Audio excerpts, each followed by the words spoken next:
Well, we'll stay with that Eskom story. We're joined on the line now by spokesperson Andrew Etzinger. Andrew, good morning. Can you just give us the latest update? Is the pressure still continuing to be felt on the Eskom grid?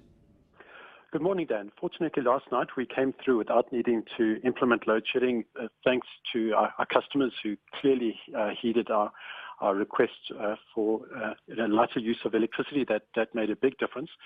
For tonight, between 6 p.m. and 8 p.m., again, we are going to be under pressure. And again, we're asking for our customers in industry and residential customers to please use electricity sparingly, to switch off geysers and swimming pool pumps between those hours to keep the system in balance. Heading into the weekend, things are looking far more promising. But tonight, just for the early evening, we will be under pressure. And that early evening, let's just repeat the time again, is between 6 o'clock and 8 o'clock tonight? Correct. That's exactly it. Dan, it's basically caused by all of us, of course, coming home. We're switching on appliances. That puts demand very high, and it does put a lot of pressure on the grid. Okay, you say things might ease somewhat towards the weekend, but you do expect that your appeal to the public and industrial users and commercial users should continue for the rest of the week?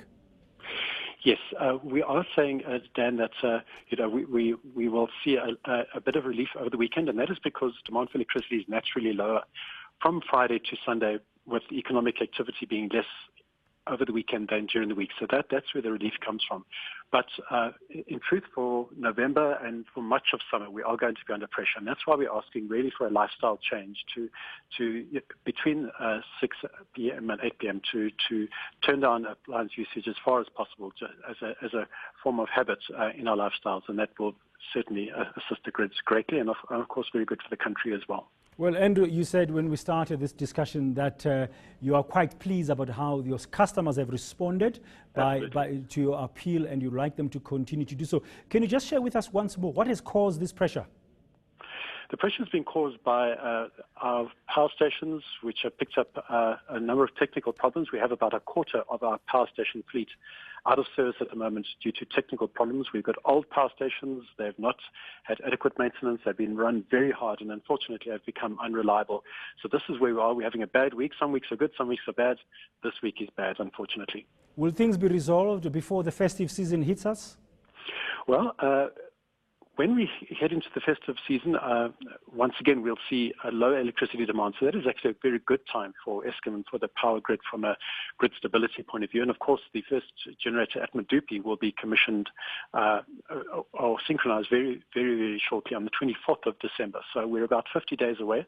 And so I think that will be a good festive, present for the whole country once the first generator is up. It won't solve all our problems, but it'll be pointing us in the right direction. How much extra power or additional power will come on stream from the 24th of December when Medupi is commissioned? When Medupi comes on, of course, there will still be a commissioning phase, so it won't necessarily be producing consistent power, but it'll be 800 megawatts. This will be, that's a giant generator that will be coming on, so that will make in itself a difference. It won't get us totally out of the woods, but will certainly make a big contribution. And then there are another 5 similar generators at Medupi, which will be commissioned over the next couple of years. And then the Kusile power station, very similar to the Medupi power station, follows about 18 months behind Medupi. So a lot of capacity on its way. It's just really a period now where we're needing to make the most of our existing power stations, and there we need the support of the public and business. Thank you very much. That's Eskom spokesperson Andrew Etzinger.